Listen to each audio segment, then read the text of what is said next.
देखते हैं तो महात्मा गांधी ने अपना पहला आंदोलन चंपारण सत्याग्रह किया। इसके बाद क्या होता है, असहयोग आंदोलन को खिलाफत आंदोलन का समर्थन, एंड उसके बाद जो गांधी जी थे उनको 1922 में गिरफ्तार कर लिया गया। Hello everyone and welcome to my channel the wings of brain and this is Pooja. So आज की इस वीडियो में हम बात करने वाले हैं क्लास 12 की हिस्ट्री का चैप्टर नंबर 13 महात्मा गांधी और राष्ट्रीय आंदोलन। इसमें हम बात करेंगे कि महात्मा गांधी ने किस तरह से आंदोलन करे भारत को आज़ाद करवाने के लिए। इसका हम पहले बैकग्राउंड जान लेते हैं। महात्मा गांधी ने सबसे पहले अपना आंदोलन दक्षिण अफ्रीका में स्टार्ट किया था। जब वो एक साल के लिए गोखले के कहने पे दक्षिण अफ्रीका जाते हैं तो उसका क्या सिनेरियो होता है तो देखते हैं। दक्षिण अफ्रीका ने ही गांधी जी को सबसे पहले महात्मा की उपाधि दी थी।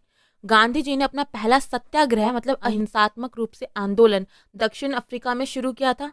यहाँ पर उन्होंने क्या कहा था कि जो विभिन्न धर्म है यानी कि जो डिफरेंट कल्चर्स हैं और रिलीजन्स हैं उन सब के बीच में सौहार्द होना चाहिए, एकता होनी चाहिए और वो सब एक दूसरे के रिलीजन का सम्मान करें। एंड सेकंड, जो उच्च जातीय भारतीय है उनका निम्न जाति के प्रति होने वाले भेदभाव को चुनौती दी थी।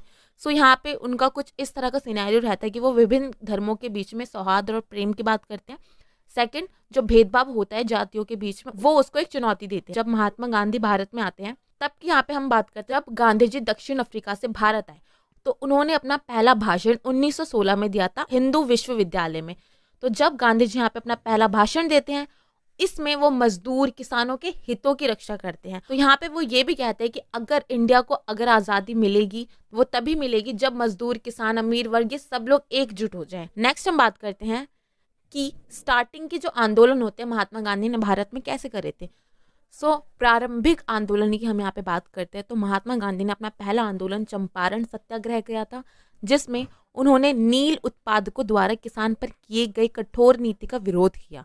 यहाँ पे जो महात्मा गांधी होते हैं, जो नील उत्पादक होते हैं मतलब जो नील का प्रोडक्शन करने वाले लोग होते हैं, वो क्या करते हैं, जो भारतीय किसान है उन पर बहुत ज़्यादा कठोर जो रूल्स है वो रेगुलेशंस उनके लिए बनाते हैं। उनके जो अधिकार है उनका बहुत ज़्यादा वायलेशन करते हैं।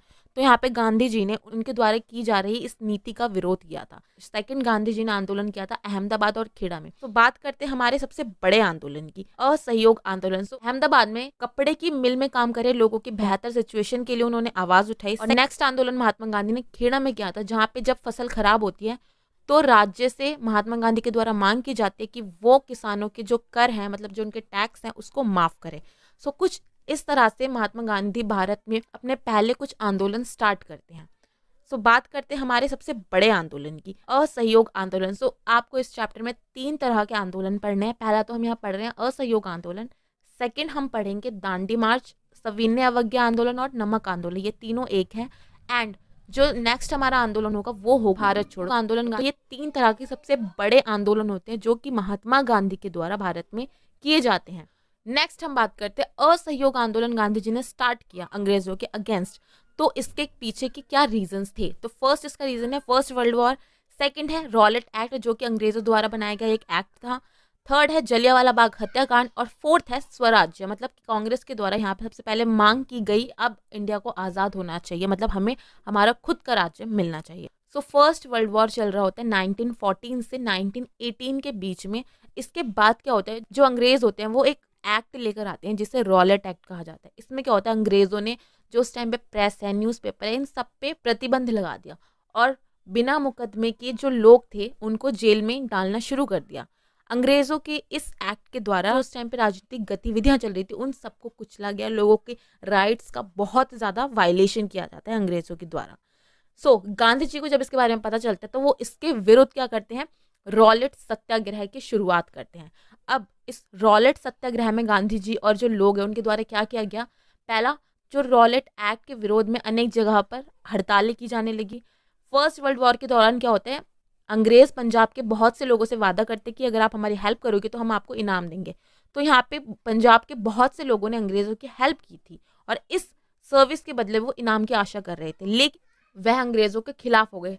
पहला तो ना उन्हें इनाम मिला, सेकंड रॉलेट एक्ट पास करके अंग्रेजों ने लोगों को जेल में डालना शुरू कर दिया। इससे लोग बहुत ज़्यादा गुस्सा होने लगे। नेक्स्ट, जब गांधी जी हड़ताल करने के लिए पंजाब जा रहे थे उस टाइम पे अंग्रेजों ने गांधी जी को भी गिरफ्तार कर लिया। कुछ इस टाइप की एक्टिविटीज़ उस टाइम पे होती है जब फर्स्ट वर्ल्ड वॉर का एंड होता है और रॉलेट एक्ट को पास किया जाता है। सो आई होप सो आपको ये रॉलेट एक्ट वाला टॉपिक समझ में आया होगा। नेक्स्ट हम बात करते हैं कि रॉलेट सत्याग्रह में और क्या क्या चीज़ें हो रही थी। सो नेक्स्ट हम बात करते हैं जलियांवाला बाग हत्याकांड। सो जैसे ही रॉलेट एक्ट के विरुद्ध लोग हो जाते हैं, रॉलेट सत्याग्रह चलता है, उसके बाद क्या होता है, लोग अपनी एक सभा कर रहे होते हैं, अपनी एक मीटिंग कर रहे होते हैं पंजाब के अमृतसर में। तो उसी टाइम पे क्या होता है, 13 अप्रैल 1919 को पंजाब के अमृतसर में जनरल डायर जो एक अंग्रेज होता है उसके द्वारा सभा पर गोली चला दी जाती है और इसमें बहुत से लोग मारे जाते हैं। इसकी वजह से अब लोग और ज़्यादा अंग्रेज़ों के अगेंस्ट हो गए। इसके बाद क्या होता है, असहयोग आंदोलन को खिलाफत आंदोलन का समर्थन। मतलब ये सारी सिचुएशन देख महात्मा गांधी क्या करते हैं, असहयोग आंदोलन को खिलाफत आंदोलन के साथ जोड़ देते हैं। खिलाफत आंदोलन में क्या होता है, जो मुस्लिम्स होते हैं वो अंग्रेज़ों के अगेंस्ट होते हैं और उनके खिलाफ आंदोलन कर रहे होते हैं। तो यहाँ पे असहयोग आंदोलन और खिलाफत आंदोलन एक साथ हो जाते हैं, जिससे महात्मा गांधी को ये लगता है कि इससे हिंदू और मुस्लिम की एकता पर बल मिलेगा और अगर हिंदू मुस्लिम एक हो गए तो अंग्रेज़ तो वैसे भी देश छोड़ के चले जाएंगे। सो कुछ इस तरह की सिचुएशन बनती है उस टाइम पे। नेक्स्ट होता है स्वराज्य की मांग। कांग्रेस के द्वारा स्वराज्य की मांग का प्रस्ताव करना कि अब हमें हमारा खुद का राष्ट्र यानी कि हमारा खुद का नेशन दे दिया जाए अंग्रेज़ों से आज़ाद करके। सो ये सारे रीजंस होते हैं जिनकी वजह से गांधी जी को एक बहुत बड़े आंदोलन की शुरुआत करनी पड़ती है। सो इस आंदोलन में क्या होता है, गांधी जी कहते हैं कि आप अंग्रेज़ों को कोई भी सहयोग मत दो और उनके द्वारा की जा रही जो आप उन्हें सर्विस देते हो उनको भी बंद कर दो। इसलिए 1920 में क्या होता है, कांग्रेस का एक कलकत्ता अधिवेशन होता है। यहाँ पे असहयोग आंदोलन को लेकर गांधी जी क्या करते हैं, नेताओं की सहमति ले लेते हैं। विद्यार्थियों से वो ये आह्वान करते हैं कि आप स्कूल और कॉलेजों का बहिष्कार कर दो। टीचर्स को वो कहते हैं कि आप त्यागपत्र दे दो। वकीलों को मुकदमा लड़ने से इनकार कर देते हैं और ये कहते हैं गांधी जी कि आप जितनी भी विदेशी वस्तुएं हैं ना उन सबका यूज़ करना बंद कर दो, उन सबको बहिष्कार कर दो। श्रमिक जो होते हैं उनके द्वारा इस आंदोलन में हड़तालें की जाने लगती है। सरकार ने अब क्या किया, इन सारी चीज़ों को देखते हुए जो सरकार उस टाइम पे होती है उन्होंने जो भी लोग आंदोलन कर रहे थे उनको एक एक करके गिरफ्तार करना शुरू कर दिया। एंड उसके बाद जो गांधी जी थे उनको 1922 में गिरफ्तार कर लिया गया।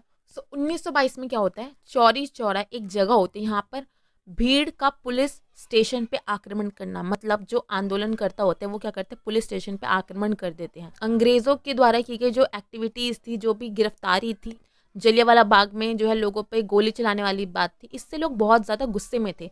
इसलिए उन्होंने जो अंग्रेज़ों का एक पुलिस स्टेशन था उन पे आक्रमण कर दिया और इस आक्रमण में पुलिस वालों की बहुत से पुलिस वाले मारे जाते हैं, जिसकी वजह से गांधी जी को यह आंदोलन वापस लेना पड़ता है। क्योंकि गांधी जी का मानना था कि अगर हम आंदोलन कर रहे हैं तो अगर हम इसे शांति प्रिय तरीके से करेंगे, अहिंसात्मक रूप से, तो हमें 1 साल के अंदर वैसे भी आज़ादी मिल जाएगी। लेकिन यहाँ पे लोग बहुत गुस्से में थे और उन्होंने पुलिस वालों पे आक्रमण कर दिया। इस वजह से भी गांधी जी को ये आंदोलन वापस लेना पड़ा और ये पहला आंदोलन था जिसमें जनता ने बढ़ चढ़कर भाग लिया था। सो कुछ इस तरह के रीजंस होते हैं जिसकी वजह से जो असहयोग आंदोलन उनको गांधी जी को वापस लेना पड़ता है। सो आई होप सो आपको ये सबसे पहला आंदोलन आपको समझ में आ गया होगा इस वीडियो में। सो अगर आपको ये वीडियो थोड़ी सी भी हेल्पफुल लगी तो do not forget to like, subscribe and share. So इसका नेक्स्ट पार्ट जिसमें हम दांडी मार्च के बारे में बात करेंगे एंड भारत छोड़ो आंदोलन के बारे में बात करेंगे, वो जल्दी आने वाला है। So stay tuned with the wings of brain. We will meet in our next video. Thank you so much.